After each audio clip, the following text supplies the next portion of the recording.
now entering Armbar Audio. Hello, and welcome to Episode 3 of Armbar Audio. I'm your host, Tim Farley, and as always, next to me is my trusted companion, John Kearns. What's going on, folks? Alright, John, how you doing this week? Pretty good. We just got done watching some awesome women's wrestling, Rise of the Knockouts, and I'm excited to talk about it, but we got some news to get to first. Yes, we do. And surely everyone who listens to this podcast already knew that Brock Lesnar showed up to UFC this past weekend and hopped in the octagon and pushed their double champion, Daniel Cormier, and said he was coming for him. So this led everyone to speculate if Brock Lesnar is going to do both UFC and WWE or just UFC. He has entered the USADA testing pool, which means his first, if he's cleared, his first match can be in January of 2019. Now, a lot of people were talking about this earlier in the week, but later in the week, we got a lot of information from different wrestling sites, especially The Observer, and I'm just going to read this off for you. As noted, there was no mention of Brock Lesnar on Raw this past Monday night. Lesnar appeared at UFC 226 this past Saturday, blah, blah, blah. Lesnar also put himself, blah, blah, blah. I already told you all that. Despite the UFC appearance playing into WWE's storyline about Lesnar wanting to leave the company for UFC, Dave Meltzer reported in the latest edition of the Wrestling Observer newsletter that Vince McMahon made the decision not to mention him to focus building on Sunday's Extreme Rules pay-per-view. McMahon told everyone at the production meeting before Raw that Lesnar's name wasn't to be mentioned and they can start talking him again when he's being offered to our audience and we can capitalize on it. Meltzer noted that McMahon is adamant about creating the idea that Lesnar is turning his back on the fans and leaving for the UFC. The storyline is to make it appear that Lesnar is leaving without dropping the WWE Universal Championship, which they hope will get Roman Reigns cheered more when they face each other potentially at SummerSlam. As noted, Lesnar is currently not advertised for SummerSlam at the Barclays Center. While WWE and the Barclays Centers don't have Lesnar listed on their websites for the post-SummerSlam Raw, Meltzer added that Lesnar is appearing on advertising for the show, despite not yet being advertised for SummerSlam. John, what do you think about all this hoopla around Brock Lesnar? Well, I think it should be a wake-up call for Vince that it's time to get that title off of him. And it has been for a long time. It was only a matter of time before he pulled a stunt like this, and I'm not surprised at all that he has. Yeah, I think that the way McMahon's going about it is good, though. I read somewhere else that McMahon didn't want to lose Lesnar to the UFC, so we could potentially see Lesnar coming back if he does drop the championship. I think it means he not being on Brock Lesnar not being on TV makes that championship seem more like a combat title where it's not defended all the time. It makes it seem more special. It also showcases the other belts more, like the IC title. I think a lot of fans like to, get down about it how it's not on the show. But if it was on the show, would you even care the past couple of months about Seth Rollins? I really think people just get too hot sometimes at nothing. As regarding the UFC, I don't really watch MMA, but Brock Lesnar is a name, and the UFC has had trouble creating new stars. Their last star that they tried to create was Bad Bones Jones, and he failed like 2 drug tests because we saw on Twitter Brock Lesnar saying stuff about him before he failed his last drug test. So, I think there's money to be made here. It's all for Brock. and Dana and Vince are going to capitalize off it as well. Lesnar's looking to get as much money as he can before he retires because he's no spring chicken anymore. His last few UFC fights, he didn't do so well, but that was whenever he had diverticulitis. But, you know, get that money while you can, big man. Right. So, our next piece of information comes out of Ring of Honor. This past weekend, former ROH valet and Impact wrestler Taylor Hendricks brought up allegations on the ROH champion Jay Lethal.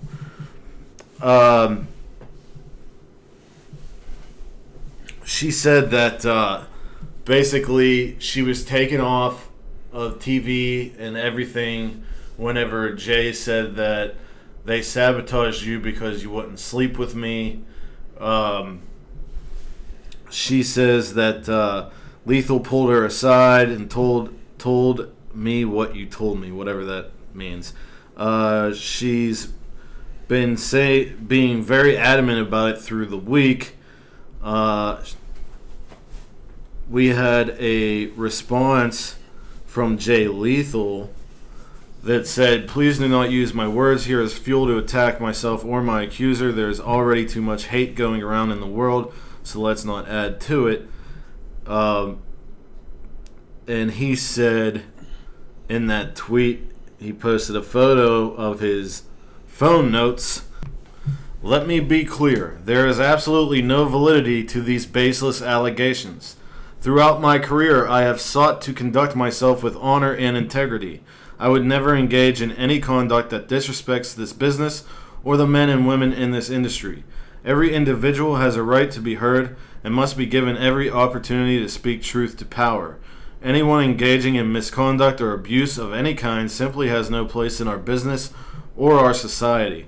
I am confident that these unfortunate allegations will be proven to be completely unfounded at the conclusion of Ring of Honor's investigation." Ring of Honor said, you know, the basic PR stuff where they're going to look into it as much as they possibly can. They don't take this lightly, stuff like that. Taylor came back and said, "Deny all you want. You sent this to me before you pulled me aside at a live event, told me what you told me just because the business has been a certain way for so long. I'm tired of it and I'm fighting for what's right. The people that typically are the most politically correct are also typically the ones full of the most bullshit." This all started whenever Taylor was talking about how she was the best part of the House of Truth. And someone said, "What have you done lately? Jay Lethal just became 2-time champ." And that, I just think that's ridiculous. That if she wanted... Okay, so earlier this year we had the whole Me Too movement. And we had all that stuff happening. Why would you not, if this was real, why wouldn't you just bring it up then? Why would you randomly bring it up during a Twitter battle with a no-name goon? Well, here's the thing, right? Like, do you notice that none of this stuff ever seems to come to light until somebody wins a title? It happened to Rich Swann, it happened to Enzo Amore, and now it happened to Jay Lethal. That is true. Yeah. That is true. None of this stuff seems to come out until somebody finds success, and you want to capitalize on it and ruin their career, ruin their standing with the company that they're in. And if it was real, you would have talked about it already. Exactly. Like, she's been out of the spotlight. She's been out of Ring of Honor for so long.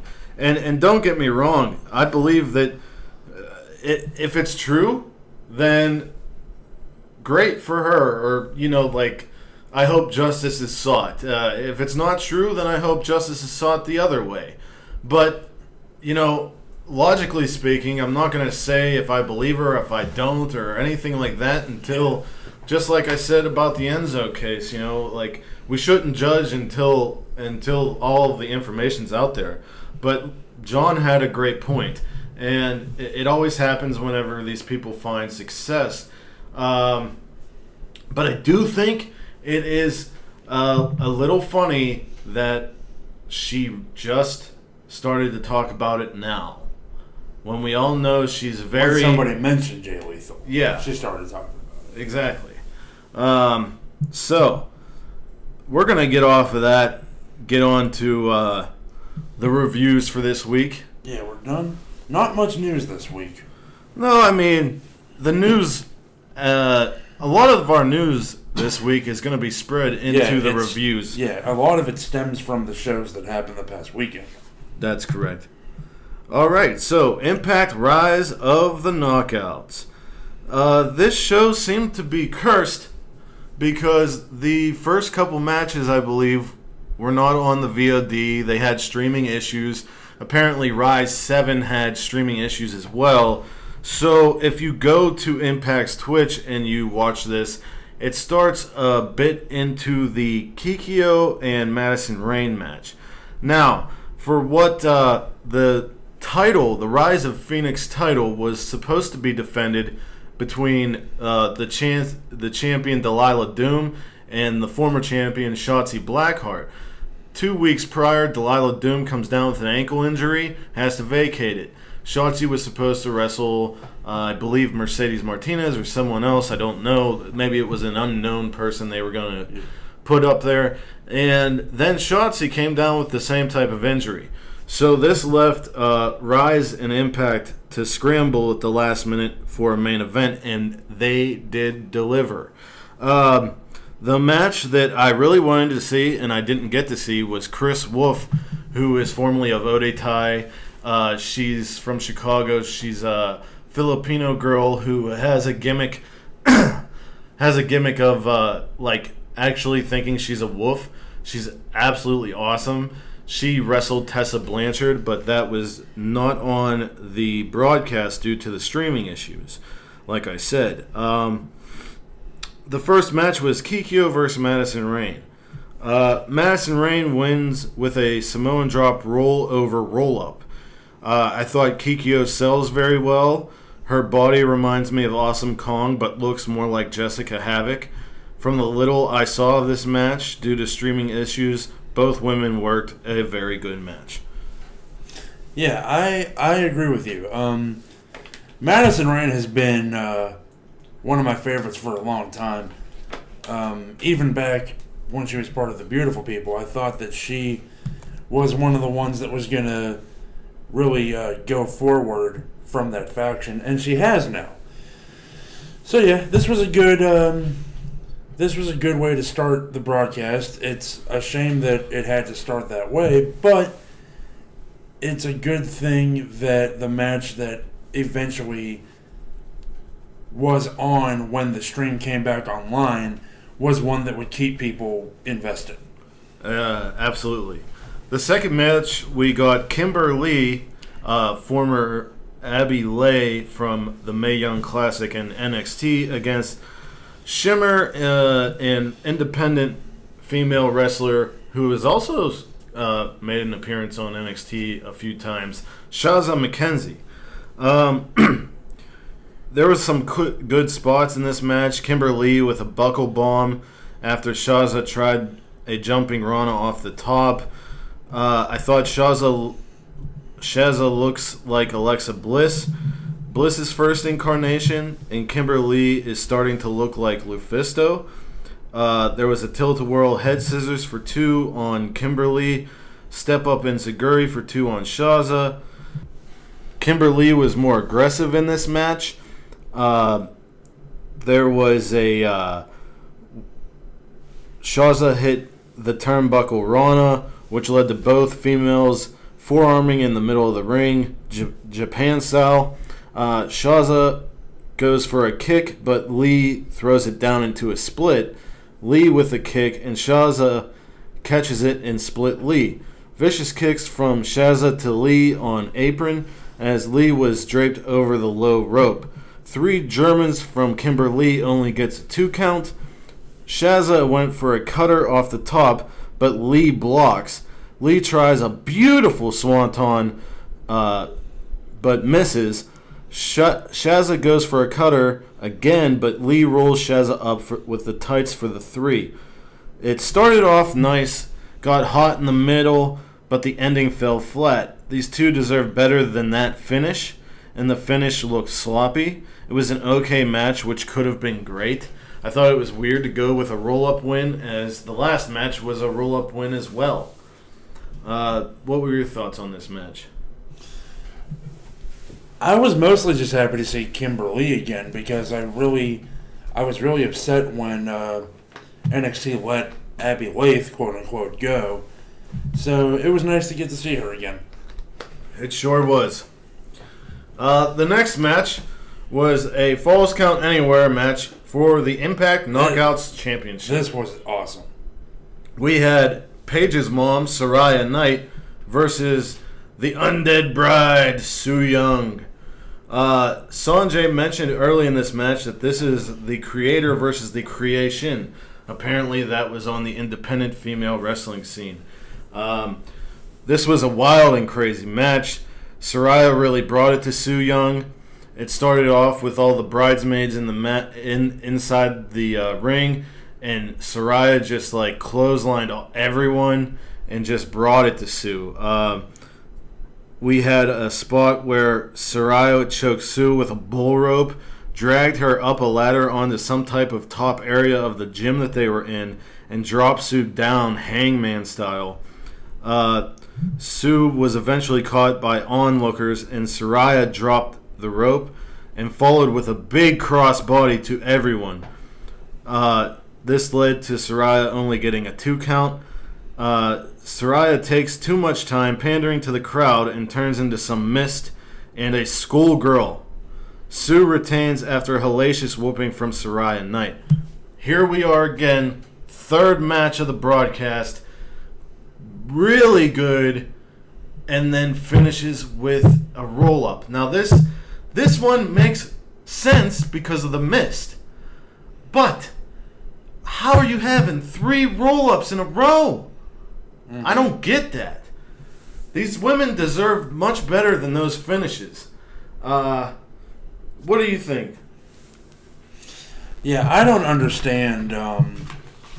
I don't even understand the logic of having so many matches end the exact same way. Now, obviously, you could say the same thing, like, well, every other match ends in a pinfall, but there's always something unique that leads to the pinfall. This is the first 3 matches seen on the broadcast ending the exact same way, and it doesn't make sense. No. Now, the Su Yung and Saraya Knight match was Falls Count Anywhere, so it makes a little more sense to have a roll-up on the outside, but still, it doesn't make sense. And especially when the matches that they're putting on are so good, and they're having kind of crap finishes. Totally agree. Match 4 was a 4-way elimination match for the inaugural Guardians of Rise Tag Team Championship. We had Team Blue Nation of Charlie Evans and Jessica Troy versus Paradise Lost of Dust, who was the inaugural Rise of Phoenix champion, and Raven's Ash, who are called Paradise Lost, and they're managed by Rosemary, against the Wily Smileys of Kylie Ray and Miranda Alizé, and Fire and Nice, Britt Baker and Chelsea Green, who you may also know as Laurel Van Ness. Alright. I thought this match was really good. There was a couple weird spots. Like, there was a time where Jessica Troy jumped off the top and took down her partner, Charlie, on accident. But she held her, so it was okay. Like, it looked okay, you know.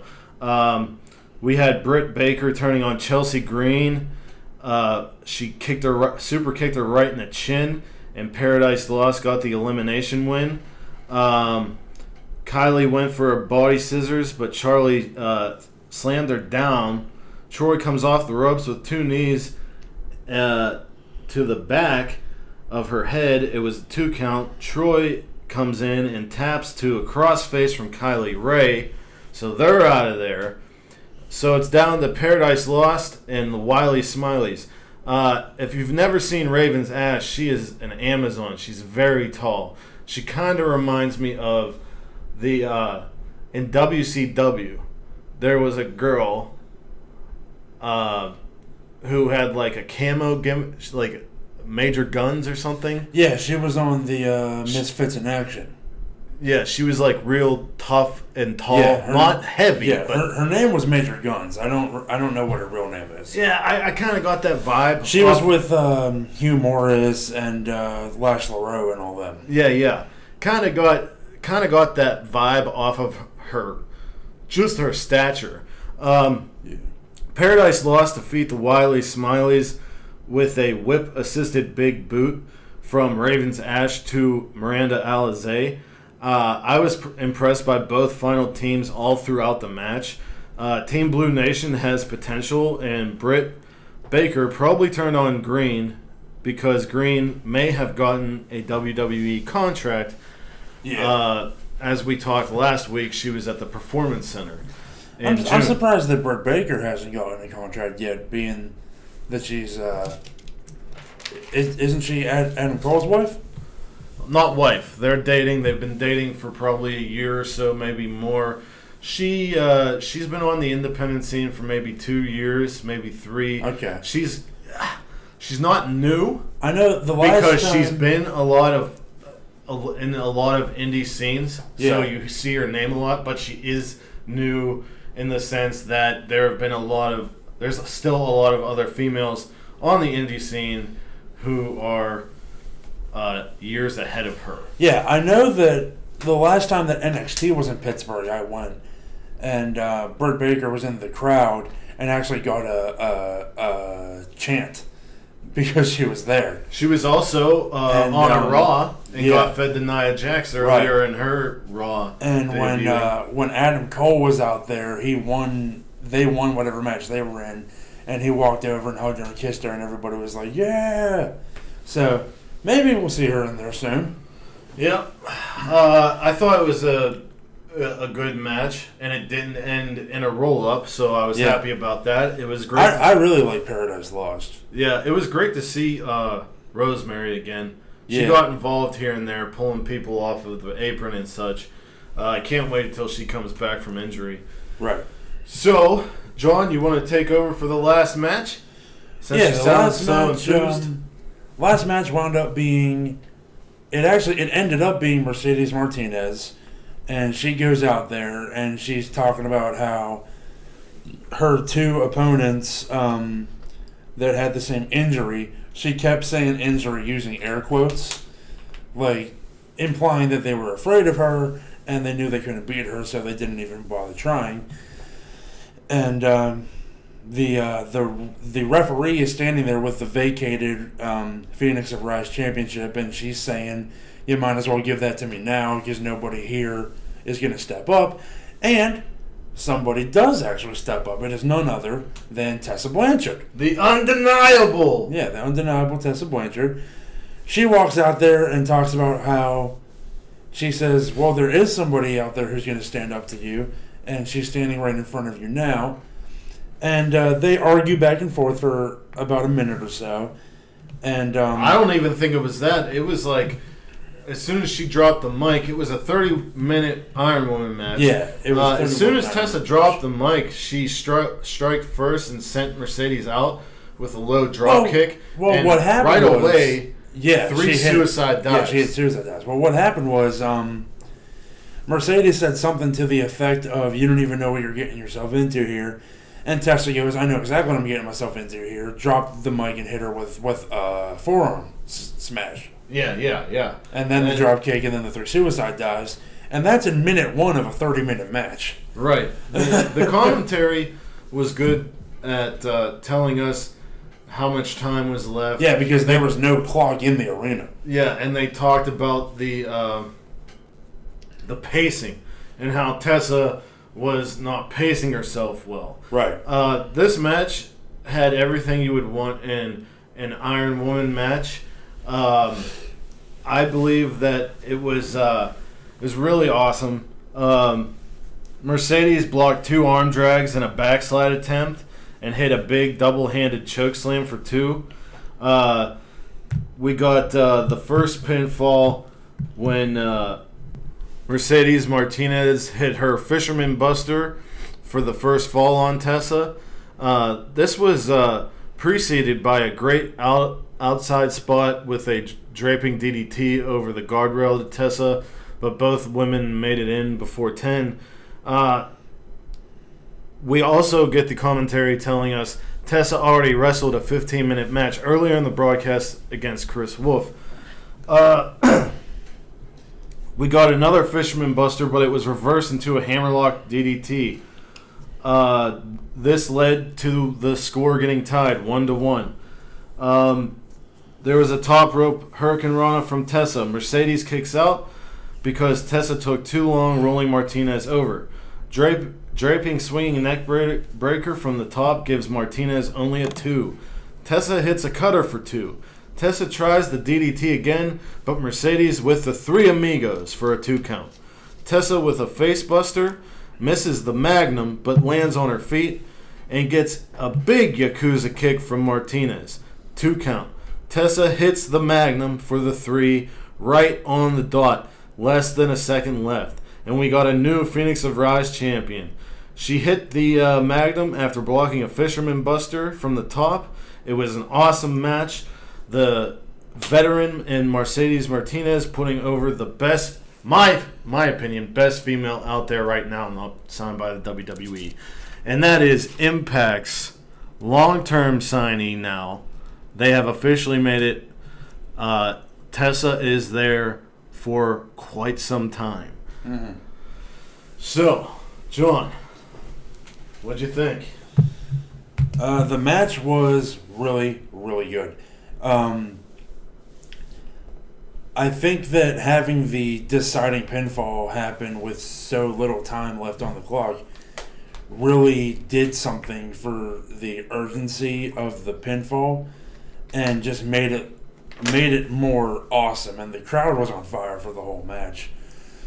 And nowadays it's hard to get a wrestling crowd to be on fire for an entire match.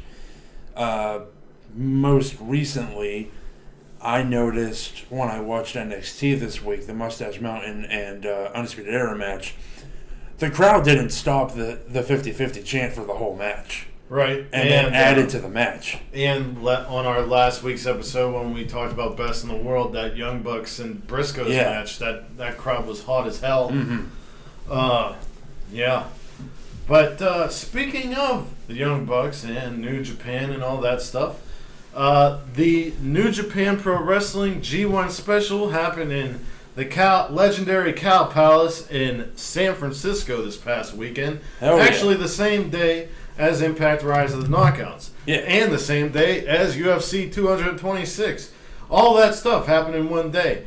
So, it was a pretty long show with a lot of stuff that came out of it. Yeah. Where do you want to begin, John? Because I kind of feel like... Yeah, I feel like we don't need to go over the whole show because the first couple matches were kind of warm-ups for the crowd, I would say. Yeah, the only match on the undercard, aside from the Bucks against Sonata and Evil, I thought worth mentioning was Yano and Ishii versus Suzuki and Sabre Jr. Yeah. Just because I really like seeing Suzuki and Ishii beat the piss out of each other. And I love how Zack Sabre Jr. is this very smart heel, and he goes up against the funny babyface Yano, who has all these underhanded tactics, and he catches him all the time. I really like these pairings. I usually am not. I'm usually nonplussed watching a Toru Yano match. Well, you know how I feel about it. Oh, I know.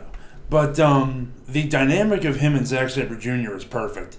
And I think if they just face each other every show, you're going to get a good show. Because they just work well together with their combative styles. Now, the first match on the card was the 10-man tag. Huge 10-man tag. With the Bullet Club versus...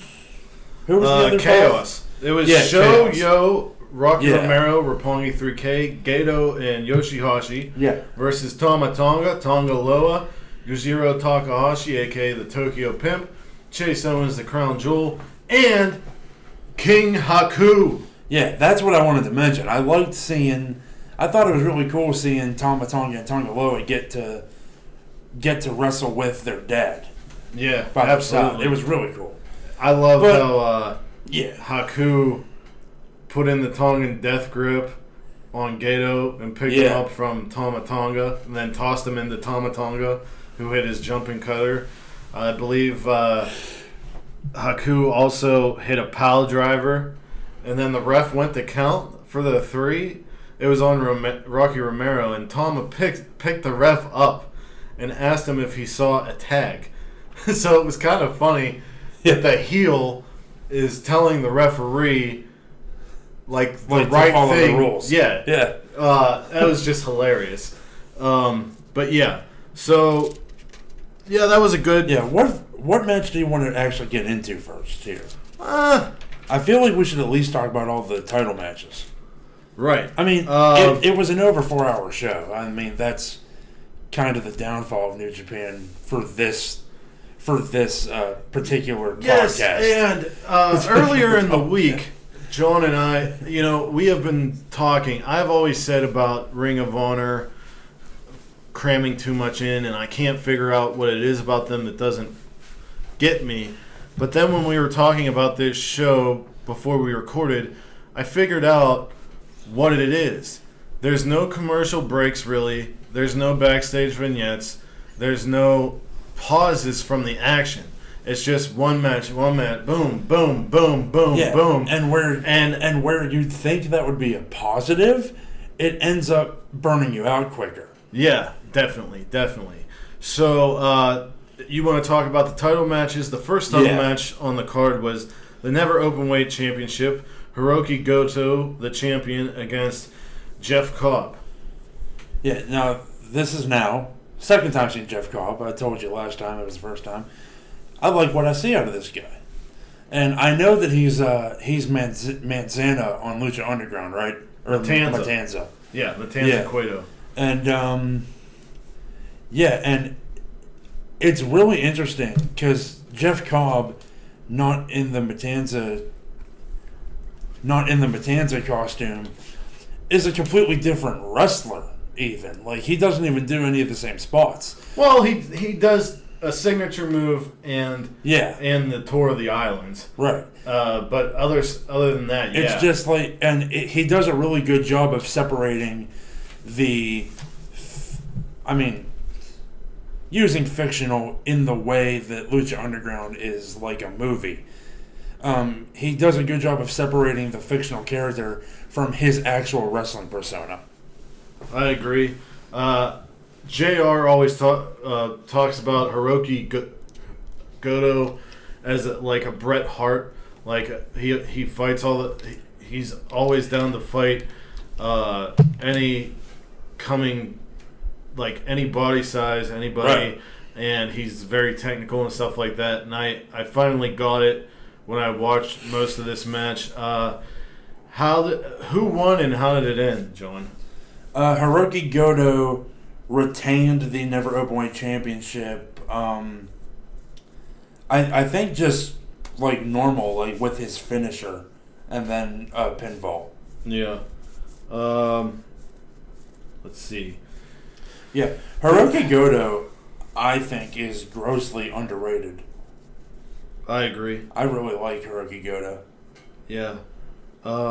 The next title match was the IWGP Heavyweight Tag Team Champions, the Young Bucks, facing Evil and Sonata in the rematch. This was a hot match. This was really good.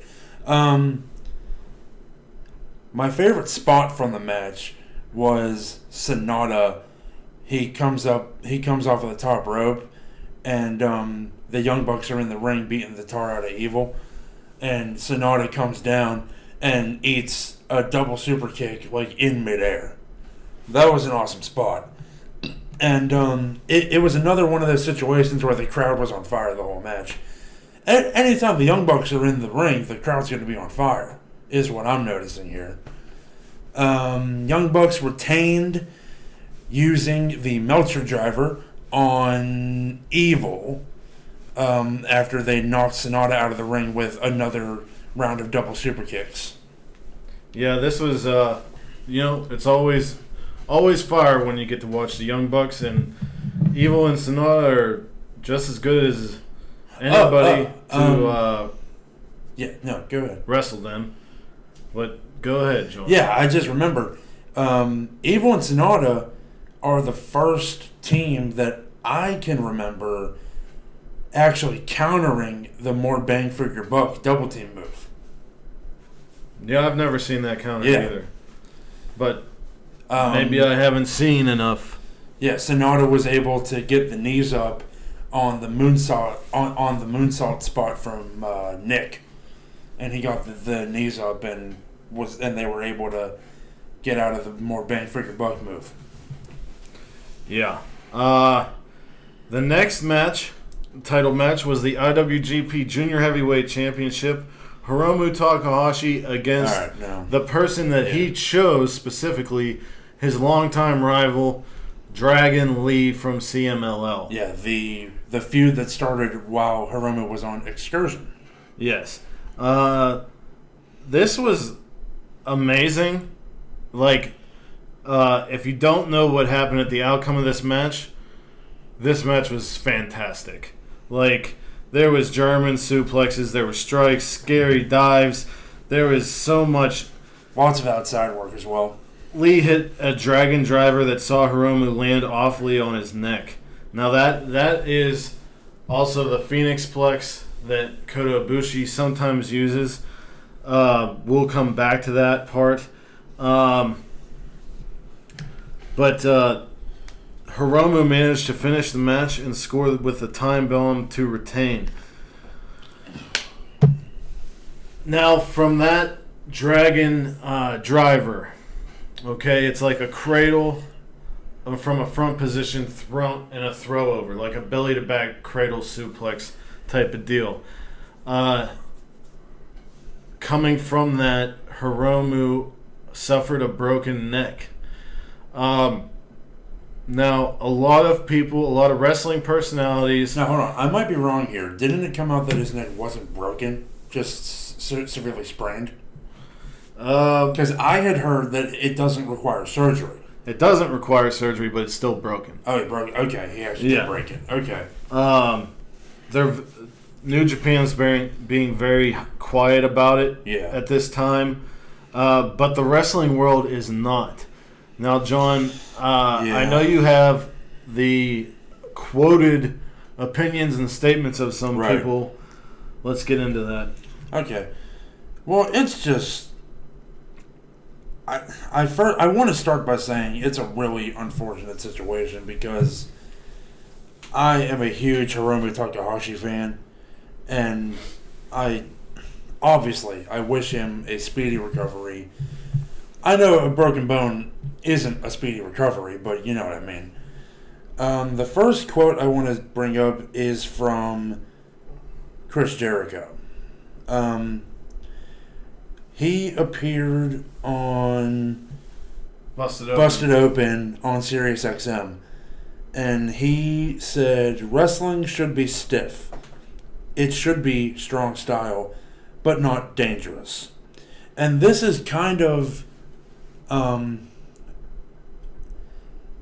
it's kind of an echo chamber of people pointing fingers at the New Japan style or just any style outside of WWE. Yeah, Disco Inferno said something about how I wonder who cares what he says. A broken neck will make people New Japan regulate their in-ring style. as if it's not regulated. Right.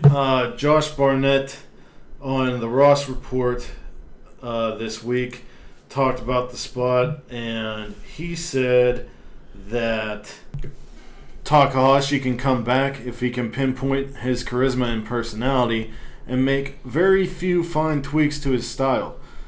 He said the spot was an accident, describes the grip and the bridge, and says it was just an accident, not a bad spot. Takahashi has taken the move before. Barnett also said Dragon Lee did 3 matches the night before.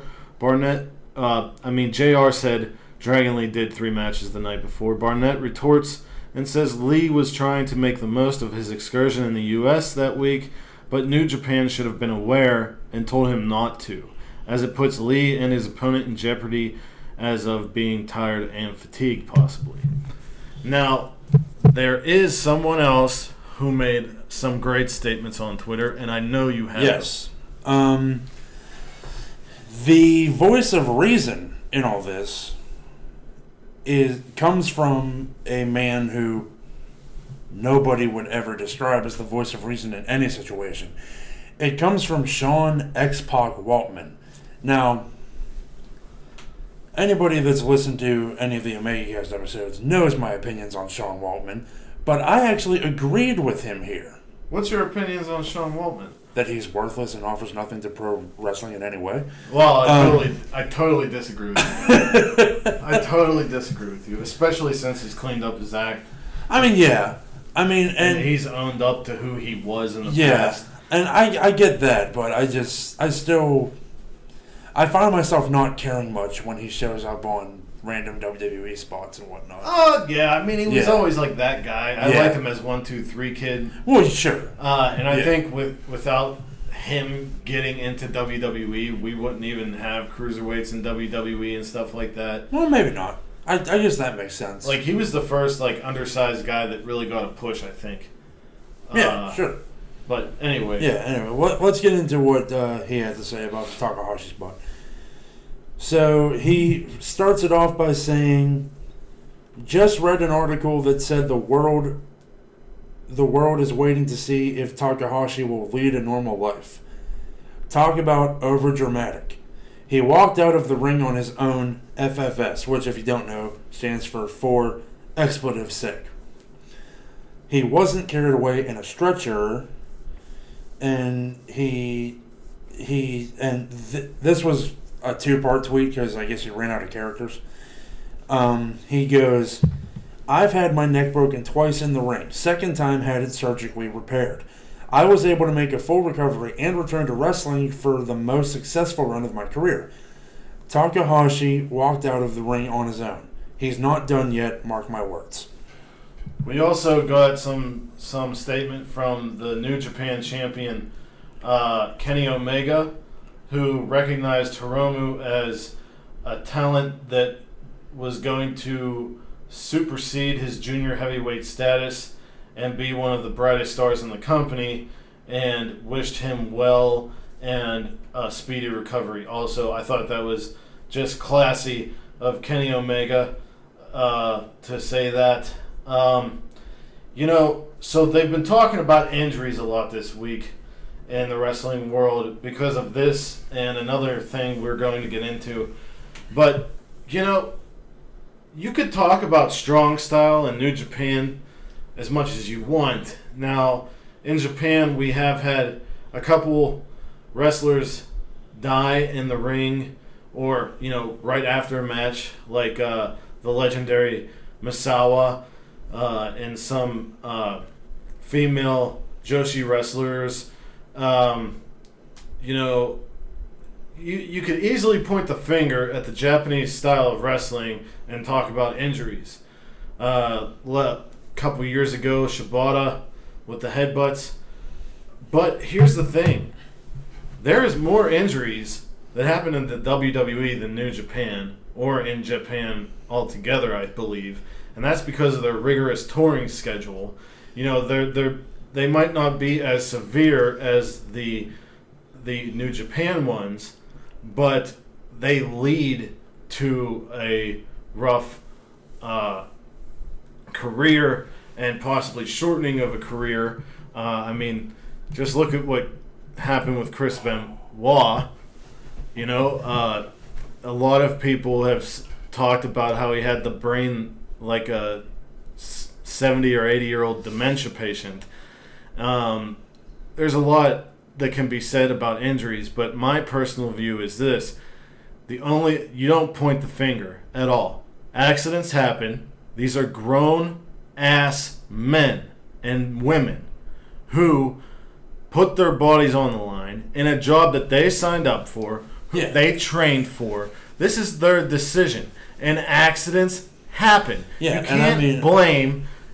You cannot blame any entity other than this was an accident. Yeah. Now, if someone goes after somebody in a match like Sexy Star did and stuff, you could point the finger at that person. Or Brock Lesnar. You could point the finger at that person. But accidents and shit happens, man. Yeah, and I've never once heard an injured wrestler blame his fellow superstar for an injury. Not once. Even Finn Balor said that it was his mistake that led to his shoulder injury. Stone Cold Steve Austin hardly ever even mentions his broken neck. It never even did when it first happened. Right. It's just... I know that you hate this cliche phrase. It ain't ballet. Oh, God! Give me the tutu! Please! I need some ballet slippers. Because I'm about to get into a ring. Anyway. That would be a good gimmick for you. Oh, thank you. I do believe I have the figure. That's good. The next match that had a big injury was the IWGP United States Heavyweight Championship against the Kiwi, a.k.a. New Zealander, for those who don't know what that means, Jay White, Switchblade Jay White, against Juice Robinson, formerly CJ Parker of NXT fame. And the story going into this match was Jay White broke Juice's right hand. Left hand. Left hand. He had a cast on it. If he used his left hand like in a strike or anything like that, he would be DQ'd. Juice cut a really great promo beforehand, like a few weeks, and said that he either punches people out or rolls a motherfucker up, and he's going to the U.S. to get that title because he's from the United States and he's going to be in red, white, and blue, motherfucker. He swears a lot. It's hilarious. Yeah. It's awesome. This match followed the Dragon Lee Takahashi. The Takahashi Dragon Lee match was very fast paced and brutal. This match followed it, so luckily these guys took a different approach to their match. Yeah, and it started off with Jay White and Juice Robinson in the ring, but that didn't last long. Jay White was out for blood with Juice Robinson here. Like, he wanted no part of Juice Robinson in the whole match. There was a lot of spots where Jay White and Juice Robinson were throwing each other into the guardrails, which the guardrails on this show were not connected together in any way. So there was a lot of movement when they were hitting the guardrails, and this was being highlighted by the commentary team, saying that it was a bad job by the ring crew not connecting those barricades. And unfortunately, these complaints were verified when Jim Ross was injured, unfortunately, because of this oversight by the ring crew. Yeah, Jay White hit Juice Robinson with a suplex that went over the guardrail onto the announce table. Well, no, it was into the guardrail. Yeah. And it knocked the table back into Jim Ross. Yeah, it was like a domino effect. Yeah.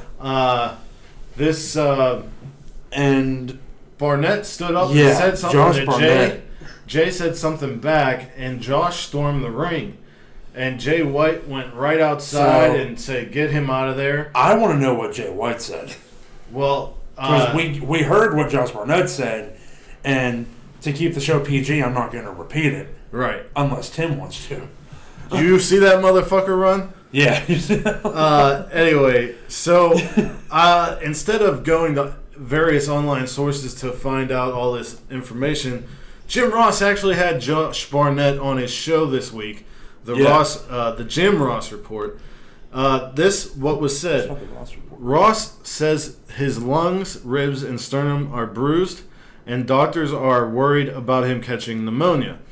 Jim Ross said he's okay, but missed a headlock on Hunger in Asheville, Carolina, which he is heavily involved in. He said he will still go eventually. He missed talking about Glenn Jacobs, a.k.a. Kane, in Knoxville for his mayoral run. But he will, when he can, no air travel right now. He thanked Barnett for having his back. Barnett talks about wrestlers going rogue, and he says that Barnett and JR are not fair game. JR says what would have happened if Barnett got his hands on White, it wouldn't have been good for White. Ross says Barnett was okay until White taunted Barnett. Barnett says he felt both of them were being disrespected. JR said White did his best heel work, especially by backpedaling from Barnett. Barnett agrees and says for multiple reasons, especially if White wanted a long, healthy career. JR said both men, being Juice Robinson and Jay White, approached him and apologized. He asked them what they were thinking and what they'd get out of that spot, and neither had a reason. Barnett was waiting for White to say that he fucked up right after, but he didn't, and that's why he got so upset and stormed the ring. He doesn't want pro wrestling to be seen as one thing. I guess he meant fake or anything. So he did what he did because it was real, and he was pissed. Barnett lectured Jay White afterward. They talked about how the ring crew didn't hook the guardrail together and bury the ring crew. Barnett says it's a gross oversight. Barnett also said the ring bell guy had a guardrail on him at one point, and he was limping the rest of the night. Mm-hmm. They both talk about how it could have been real bad if a fan got hurt. It makes no sense to me how that big of an oversight could be made by a ring crew. Yeah, I don't know what happened. I don't know if it was New Japan or New Japan hired people. Well, isn't it supposed to be the young boys that do all that stuff? Well, because in Japan that shit doesn't happen. Right, exactly. I'm just saying that doesn't happen at the shows in Japan. Right. We didn't even mention the fact that Juice Robinson, new U.S. champion. So that's cool. At least they got the belt off of stupid Jay White. Yeah, Juice managed to counter a Blade Runner into a roll-up and finally win the big one. As it has been teased over and over, Juice is really getting over in Japan. Yeah, and Juice is the first American to hold the U.S. title. Yes, actually, last year, when they came for the G1 special, was the inaugural tournament with Kenny Omega winning. Yeah. It was held by a Canadian, then a New Zealander, and now an American. Yes, who looks like should be with the Tongans. Yeah, right? He's got those dreadlocks and everything going on. Yeah. I was watching it with my mom, and she kept making fun of Juice Robinson's pants. He's got that... they were weird pants. Before Mark Mero came over to WWF, he was in WCW as Johnny B. Bad. Uh-huh. His ring attire kind of reminds me of him. He had like the frilly type stuff like that? Yeah. His entrance gear reminds me of Macho Man with the big coat and the big crazy cowboy hat and stuff. Yeah, that too. I could see that. I like Juice Robinson. So, John likes Juice Robinson. Yeah. We're gonna send him some fan mail and maybe some used panties. Yeah, possible. Oh God. I don't know why I'm getting like this today. So the last match, which had major implications afterwards was the IWGP Heavyweight Championship. Kenny Omega, the champion, with his cornermen, the Young Bucks, against Cody. Yeah, finally seeing with them Brandy out. Rhodes. Yeah, that was awesome. We got this at Super Card of Honor, and it didn't end. Yeah. So we're getting it here. I was very happy to see the Young Bucks with Kenny Omega again. Yeah, and I liked how they worked. If you watch Being the Elite, before the match, they talk to Cody, and Cody doesn't know what to say. They basically say, we know that the good Cody, the Cody that started with us, is still in there. Mm-hmm. Cody leaves him and doesn't know what to say. Then they go to Kenny and say, could you just not hit 75 knees on his face, not kill him, because we know there's still good in him and stuff. So it seems like the Bucks have sided with Kenny, but are now trying to mend fences with Cody. Yeah. And we saw that happen through this match. Go ahead, John. Yeah, there was a lot of stuff. There were some hardcore match-esque spots with tables and ladders and whatnot, and a chair got involved. And, TLC, man. Yeah, TLC, baby. And the Young Bucks, whenever somebody would grab a weapon, tried to take the weapon off of them and talk them out of it. And it was very interesting to see, because Red Shoes, the referee, kind of seemed like he was trying to help the Young Bucks rather than reprimand them for getting involved. It seemed like Red Shoes was kind of recruiting the Young Bucks to try to keep the match together. Yeah. Which was an interesting thing to see, a referee working with managers like that.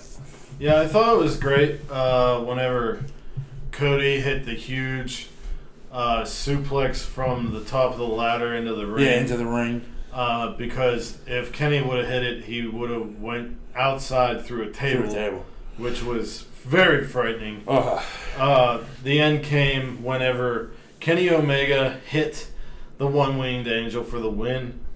After the match, yeah, I'm more excited to talk about what happened after the match.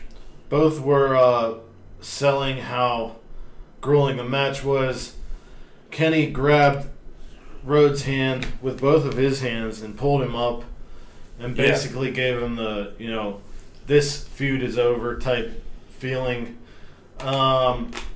Kenny does his usual post-match goodbye, good night, good night, bang thing, and as they were leaving, Tama Tonga, Tonga Loa, and King Haku come out, all wearing the Bullet Club shirts, and they do the Too Sweet, and it seems like they're saying, all right, we got Kenny back. We got our real leader back. All right, we're all good now. All the bickering's over. Yeah, and they're hugging and they're high-fiving, Too Sweeting. And they do the big Too Sweet with all their hands in the middle for the crowd. And Kenny turns around to salute the crowd one more time, and Tama Tonga lays him out. Yep, this led to a big brawl where the Tongans were doing the Too Sweet sign, but underhanded with each other. They were using chairs and doing their cutters and the pile drivers. And Adam Page came down to make a save, got messed up. They even turned on Chase Owens and Yujiro Takahashi. They turned on Chase Owens. They turned on Marty Scurll. Like, all of the Bullet Club guys, minus Bad Luck Fale, came out there and got laid out by the Tongans. Yeah, and Tom was screaming, whose side are you on? Like, you did this. Yep. Who are you with? And then and they're all wearing new shirts that say Firing Squad. Yep. And they are not a separate faction. They are Bullet Club. The Firing Squad happens whenever you were getting kicked out. So Cody gets a chair, or they give him a chair, rather. Yeah, as he's coming to finally after the match. And he looks like he's going to hit Omega. And he goes and hits one of the Tongans, but that doesn't last very long. Yeah, they laid him out pretty good, too. So, at the end of the show, the Elite, the Bullet Club, all of them are laid out by the Tongans, and Tonga Loa says the bickering and the bullshit is over with all that Kenny Omega and Cody Rhodes bullshit. He said the Bullet Club is no leader. We're all no leader. We're all one. This is the Bullet Club. And then they leave. Yeah. John, I know that you got hot about this. A little bit, because I guess I didn't realize what was happening. To me, I didn't realize that the Firing Squad is still part of Bullet Club. I thought that this was the Tongans eliminating themselves from Bullet Club and going rogue. Right. That's what I thought was happening. Right, and I thought it was awesome because Tama Tonga is deserved of a main event spot. Well, he's one of the OGs in the Bullet Club. He's the fourth member, apparently. I think it was Devitt started it, Fale was his bodyguard, Carl Anderson joined, and then Tama Tonga. Yeah. And the Bullet Club was always a heel faction, used underhanded tactics, beat on people. I mean, there was a match between Devitt and Kota Ibushi, and you think that it would be a 5-star or 6-star match, but he was in Bullet Club, so there was all kinds of Bullet Club antics, so it kind of took away from the match they could have had. I remember that in my mind, sticking out. But this is pretty crazy and pretty awesome. Sports Illustrated interviewed Tama Tonga, and he said that the Civil War has been coming for a long time. He said if you're looking for Bullet Club, it's in Japan. WWE does have Bullet Club. We know who they are. You all know who they are. That's Bullet Club. No matter where you go, if you're loyal to us, you are in Bullet Club for life. BC for life. He said, this has been a long time coming. Kenny Omega started a subgroup, the Elite, within Bullet Club. No one is the head of Bullet Club. No one ever has been. And we had a self-proclaimed leader focused on his own super clique or whatever else nerd-ass name it's called. This war was sparked the moment the Elite was formed. Tonga promises that Bad Luck Fale is on their side, and Bad Luck made the call to actually do the entire attack. He said rank is how Japan is run, and that's how Bullet Club, true Bullet Club, is run, not egotistical clowns running around shouting, look at me. True Bullet Club is discipline and order. The ones putting in the work day in and day out in Japan, we were cast away. We tried over time to give them the benefit of the doubt, but it kept getting worse. The ideals of Bullet Club working together, being a team, and watching each other's backs was no longer what we stood for. We were a divided club. It was just too much to ignore. He also says Balor and Styles taught us and showed us teamwork. Balor taught Fale and me so much in New Japan Dojo, and we have nothing but respect for him. AJ came into the Bullet Club and was humble and a team player, someone who was here for the betterment of the team. That's why they were placed by the group to the front. In terms of their in-ring styles, they have two very different styles, but they are amazing wrestlers. I have learned a lot from both. They talk about the United States Civil War, and Tonga says, we are the North. The other ones, they represent an idea, but they're trying to separate themselves in their own selfish way. We are taking back the idea of Bullet Club and pushing it forward. Saturday night was a test. When Kenny took a bigger role, he took out AJ, and we supported him. The Bucks ousted Balor, and we didn't say a word. Yujiro Takahashi and Chase Owens, Marty Scurll and Hangman Page. They would have been on our side had they helped, but they didn't. I admire Cody for his courage. He doesn't know this, but I watch him. I've watched everything he's done since he left New York. I admire his strength and courage, the way he stood up to Kenny. He made that step before me, which I admired. So we gave him a chance to show he was with us, not against us, but he made his choice. So He says, my goal, my sole focus is to straighten out Bullet Club, take it back, and push it forward. Wherever that takes me, that's where I'll go, whether it's the G1 final or a match with Kenny. People still don't know what Bullet Club is, but in due time, everyone will understand. I am not the leader of the Bullet Club. Fale, me, and Loa, we are the leaders of Bullet Club, and anyone that is with us is a leader. We are not Firing Squad. We are Bullet Club, the Bullet Club. Firing Squad only arrives when there is bullshit and betrayal. So, well, your T-shirt sure as fuck said Firing Squad. Yeah. I think it's because of what they did. I don't know. I think not of who they are. Also, being the elite. Yeah, I might flip reverse that and say that maybe we'll actually see the elite no longer be part of the Bullet Club. Maybe.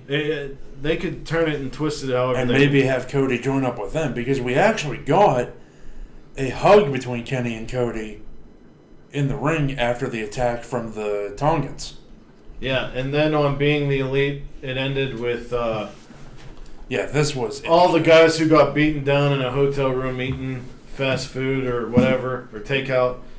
Cody comes in, sits next to Kenny, and I believe Paige, like in the middle of them. Kenny offers him food, he starts eating. Everyone's quiet, and Cody says, how are we going to get payback on these motherfuckers? And then he says, what the hell is Haku's problem? Which was really funny. So it seems like the elite or the other, this Bullet Club has come together. There is a leader, but they believe in him.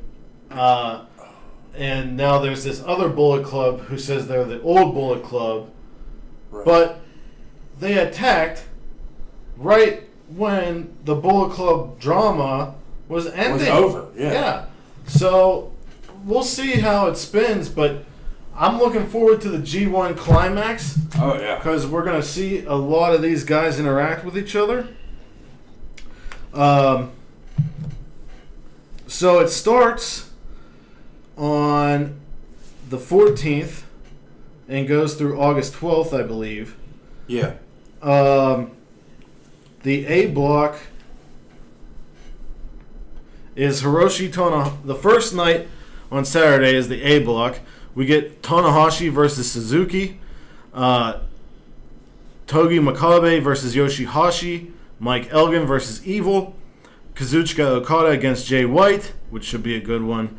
That Elgin and Evil match, Tanahashi and Suzuki, God, this is good. And Bad Luck Fale versus Hangman Page. So we're going to get the first taste of that Bullet Club Civil War on the first night of the G1.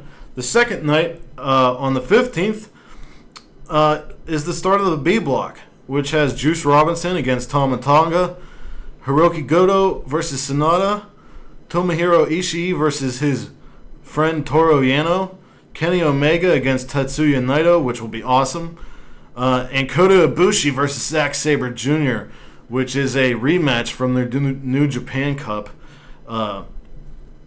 match. The last night of the show of the G1 Climax, on the 11th, the night before the finals, is Juice Robinson against Goto, which they've kind of had run-ins before. Ishii versus Sonata, Yano versus Tama Tonga, Kenny Omega versus Kota Ibushi. The Golden Lovers facing each other.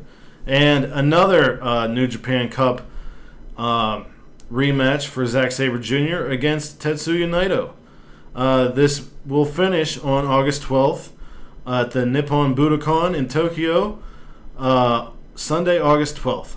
The A block winner against the B block winner. And if Kenny Omega wins the entire thing, I found out. Yeah. If the champion wins these tournaments, they get to handpick their opponents. Okay. So, aside from that, there is one more piece of New Japan talk. And that is, New Japan is coming back in September. Isn't that right, John? Yes, that is right.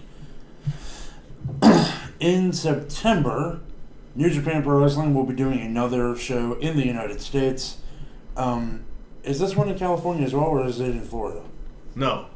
It's California. It's West Side. Okay. On September 30th, 2018, New Japan Pro Wrestling will be returning to Los Angeles, California at the Walter Pyramid with a show titled Fighting Spirit Unleashed. Now, we don't have any information for who's going to be on the card or what matches are going to take place, but we do also have more shows. This is going to be the third time that New Japan has run a big show in California in 2018. The first being Strong Style Evolved back in March, and most recently the G1 Special just this past weekend. In addition, they also announced 2 shows featuring only Young Lion talent will take place in Anaheim on November 10th and November 11th. These shows will be called The Lion's Break, possibly similar to smaller scale Young Lion events held in Japan called Lionsgate Project. Hey, pardon the interruption here. It's John.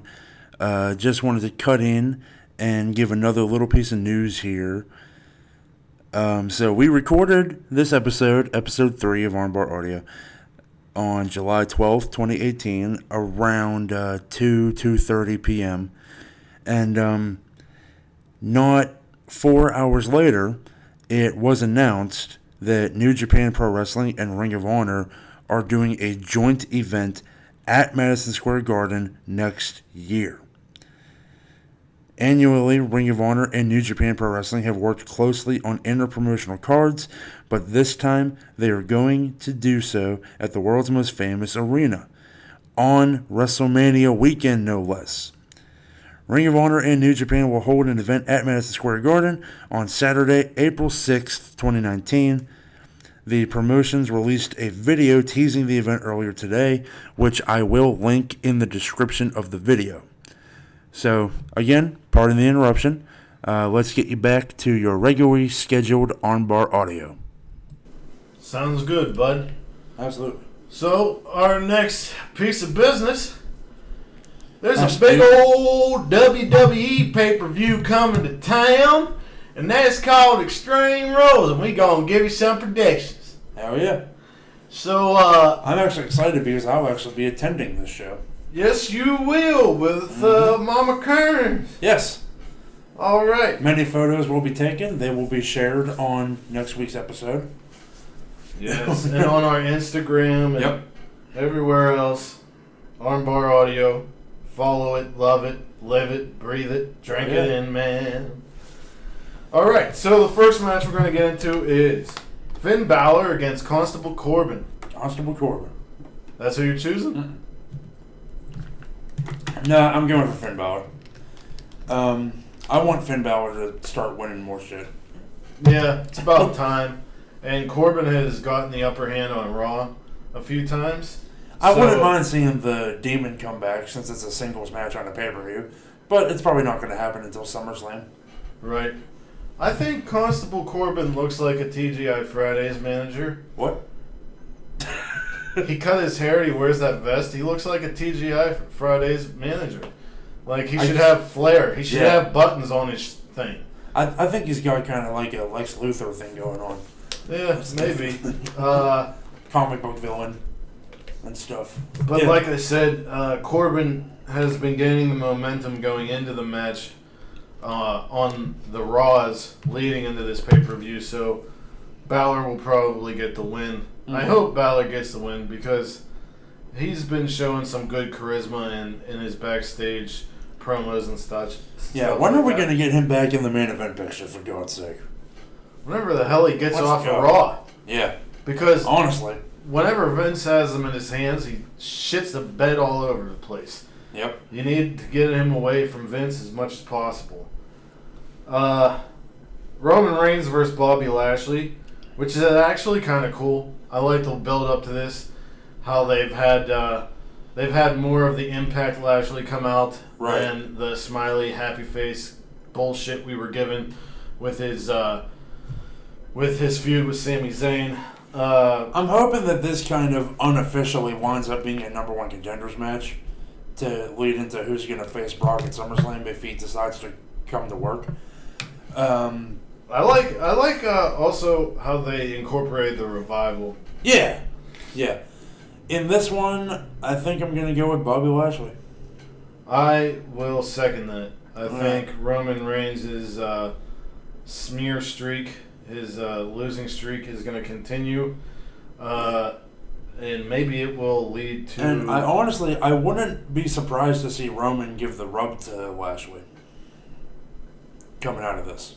Yeah. Because if they want the feud, I mean, I know that they want the feud to be Roman and Lesnar, but it should be Bobby Lashley and Brock Lesnar. Yeah, because Lashley has an MMA background. Right. Or all three. Yeah. The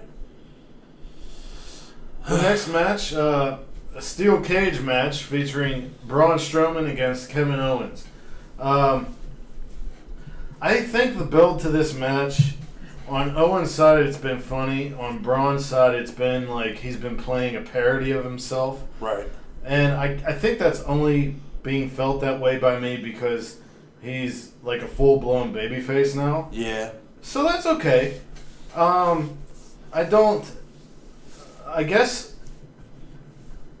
think this is the end of the feud, but I don't think it's going to end at SummerSlam. I think SummerSlam has different plans for both men. I'm going to say since Braun has an advantage of size and strength and how he's been booked on Raw, Braun is going to push the cage over while Owens is on it, and Kevin's going to win by escape. See, that's kind of what I thought of. Like, they have to have him flip something over because it's been forever since we've seen it happen.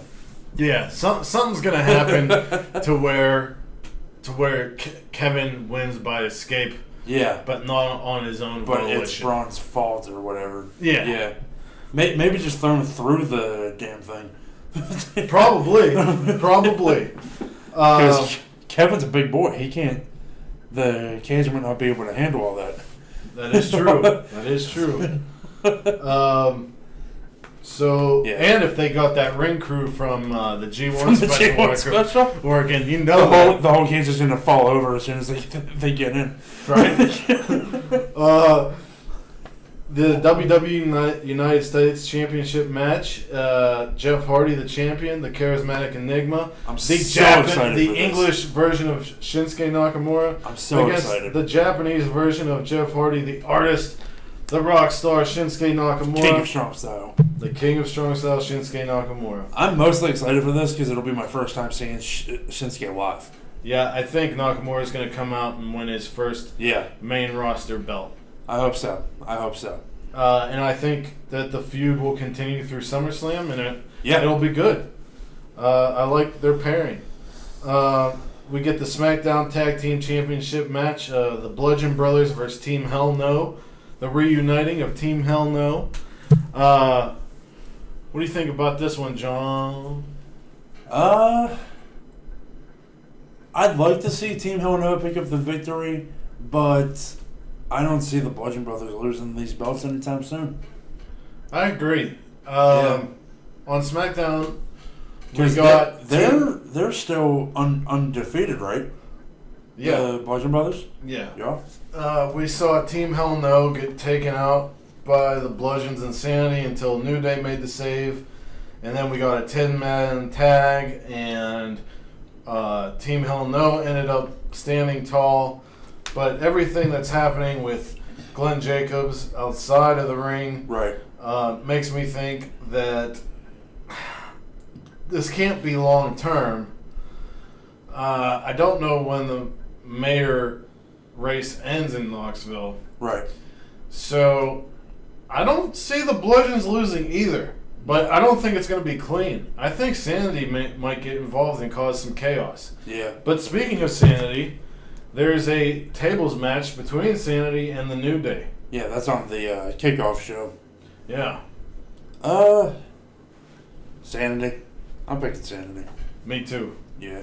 I think it'll be good because Wolf to counter Kofi or Eric Young, and then you got Killian Dane and Big E, and that's going to be good to see. Yeah. And I'm really hoping they shine. We get the Raw Tag Team Championship match, the Leaders of Worlds against the B Team. I'm going for the Leaders of Worlds here, obviously. I'm not. No, B I'm Team. going B Team. You think they're keeping the undefeated streak going? I think they're keeping the undefeated streak, and I think that I talked about this. I think we talked about this before, on air or off air, but I don't see the Leaders of Worlds wrestling Authors of Pain. Like, No? I don't see it, and I don't see it working out well. Huh. So you put the titles on the B team, and then have the Authors of Pain beat the B team, which is There you totally go. believable. Yeah, there you go. And that's the only reason why I'm going with the B team. Otherwise, I'd go with the Leaders of Worlds because I love them both. We're going to see brother versus brother here. Yes, Bo Dallas and Bray Wyatt. that's right. We got the Raw Women's Championship, which is the only Extreme Rules match. At Extreme Rules. Alexa Bliss versus Nia Jax. Unless Nia dies before the event, she's winning. I disagree. What? There has been talk that Nia has backstage heat because she really, actually in real life, hates Alexa Bliss. And Alexa, That's stupid. I don't know what it is, but I don't see the title coming off of her, man. Yeah. I think that they could spin this and make Alexa win in some type of heel way, but then have Nia just go full heel after the match and just crush her diminutive Right. foe, and people will turn on Nia. Yeah. But not the double turn, but Right. yeah.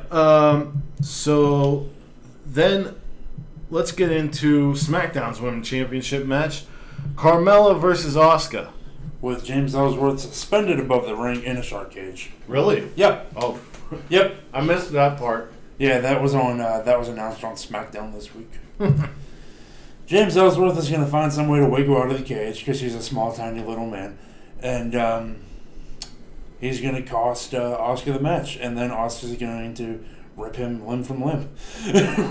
Yeah. I don't think he's going to cost her the match. No, I think I hope maybe. I want think- Asuka to have that belt. I think maybe Asuka wins, and then Definitely. at SummerSlam they get a rematch, and Ellsworth plays a big part and gets it back on Carmella.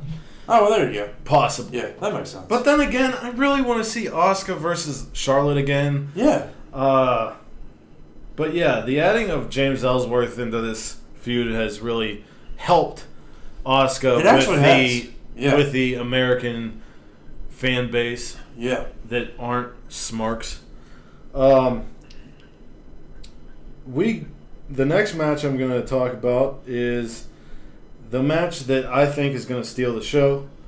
The 30-minute Iron Man match Oh yes. between Dolph Ziggler and Seth Rollins. On Raw, Seth Rollins wrestled Drew McIntyre in the main event. It was fantastic. Both men performed really well, but whoever won, if Seth won, Drew would be banned from ringside. If Drew won, he would still be at ringside. So he won, and it is Drew McIntyre will be at ringside for the match. Now, in these Iron Man matches, DQs and countouts count as falls.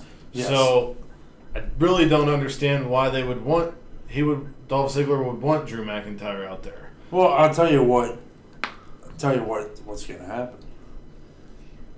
Dolph Ziggler's going to tell Drew to just hit him a bunch of times. Dolph Ziggler's going to pull some heel shit. Is what's going to happen. Oh, if that happens, I'm going to be upset because these two guys could have a great match. Exactly. But then again, that is awesome and hilarious. Only if it happens right at the end. And it's totally Only if it happens right at the end. It's totally a Ziggler move. Yeah. Now, seeing this live, I've never seen an Iron Man match live, so I'm excited for this too. I believe there was an Iron Man match between Chris Benoit and Triple H here. Possibly. That is ignored because Chris Benoit is a murderer. Yes. So, the only match I think we have left to talk about is the WWE Championship match. The phenomenal one, AJ Styles against Rusev Day. Now, I love me some AJ Styles, but I think this is Rusev's day. It will be a wonderful Rusev Day indeed. I really hope you're right, but Yeah. I don't think you are. No, I don't think so either. I think I hope Rusev wins. Rusev being in the main event is right for all types of reasons. Yeah. But AJ is on a hot streak, and it doesn't look like they're going to take the belt off him anytime soon. No. I just think he's going to have one of those legendary title reigns, and then he's going to retire, and he's going to work at the Performance Center. Because AJ's getting up there. Yeah. He could still perform at his highest level, but he's a family man. So I just see him having a really good run and then maybe retiring. Or, not retiring, but I don't see that belt coming off him anytime soon. Yeah. So that does it for the predictions. Now, John. It is time for the big question. Yes, the big question. And since we were talking about injuries so much during that New Japan review, I decided to ask John this week, what wrestler injury upset you the most, like a career-ending injury, and if you could bring that wrestler back, who would you have them wrestle in one match? You could add the stipulations and what have you. John, take it away. Alright, now, up until recently, my answer would have been Daniel Bryan. I agree. As we obviously know, as everybody knows, he has made a return. He is on SmackDown Live as an active superstar. So, and then I thought Corey Graves. Hometown hero, commentator right now, but was an awesome wrestler on NXT, was an amazing wrestler by the name of Sterling James Keenan in our local indie, IWC. And all over the place. And all over the place, really. But then, as we were sitting here recording, another one dawned on me that we didn't mention, that you didn't mention in the messages back and forth. Edge.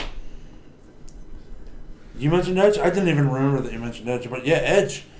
I'd love to see Edge come back. I'm going to be honest with you. He's not my pick. No. But I think his upset me the most, aside from Daniel Bryan. His did upset me the most. Because definitely. I remember whenever he gave his farewell speech, I was crying. Yeah. And I cried at Daniel Bryan's too.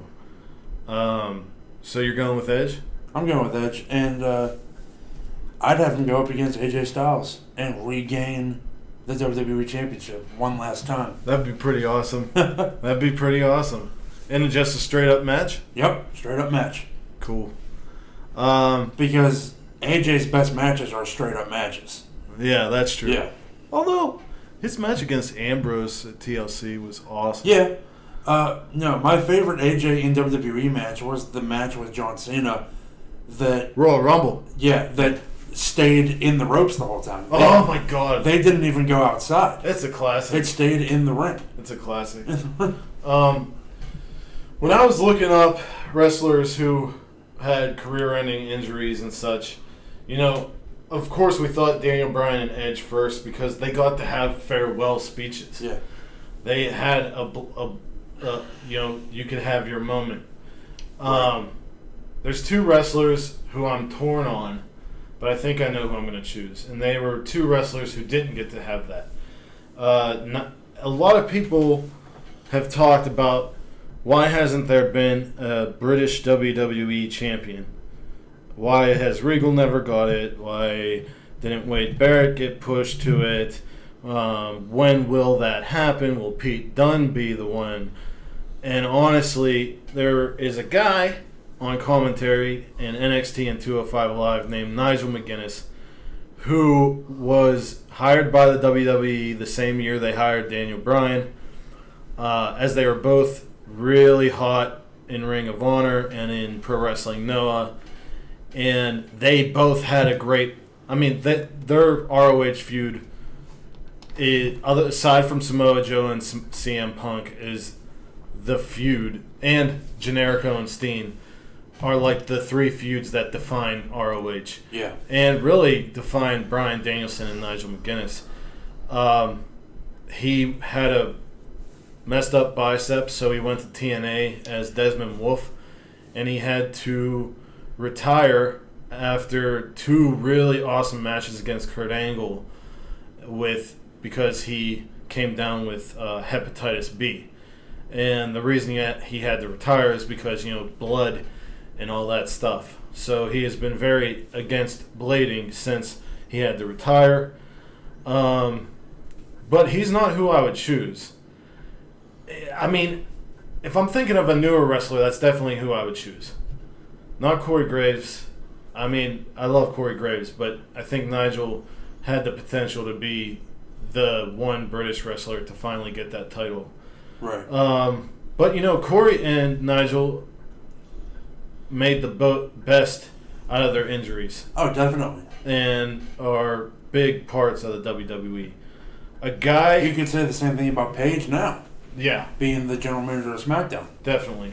But the guy that I would choose is my second favorite wrestler chronologically in my life. The first was Ultimate Warrior. He's dead. Not injured. But I would bring back Bret Hart. Bret Hart there you go. is a legendary name in wrestling. He comes from a legendary family in wrestling. He got injured, a career-ending injury, and he did not get those farewell speeches.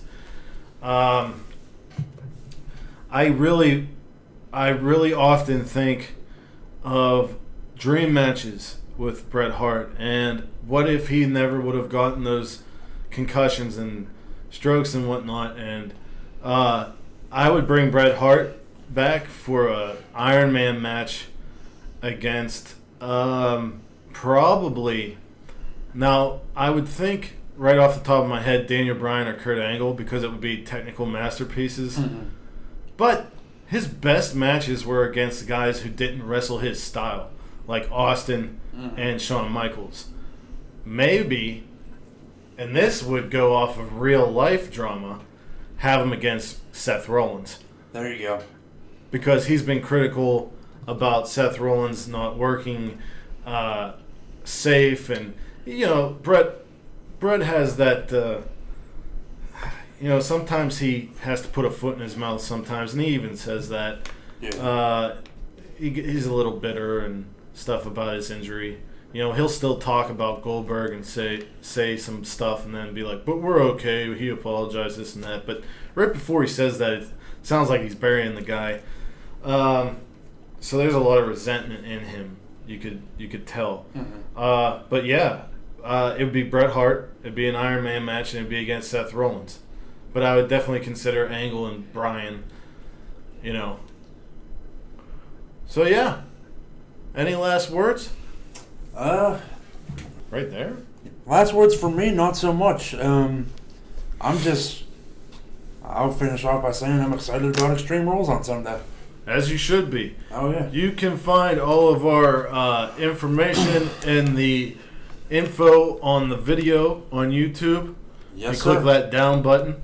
You'll find where to find Armbar Audio and where to find Tim Farley and Jay Kearns on social media. You will also see our weekly match recommendations. As we have been doing since Armbar Audio started, we take every weekly episodic wrestling show and give you a recommendation from that show. Yeah, this includes Raw, SmackDown, 205 Live, NXT, Lucha Underground, Impact Wrestling, and MOW Fusion. And Ring of Honor. And Ring of Honor. Which was pretty crap this week. But anyway, with that, wherever you are in the world, whether it is morning, afternoon, or night, you have a great one, and peace and love to all of you.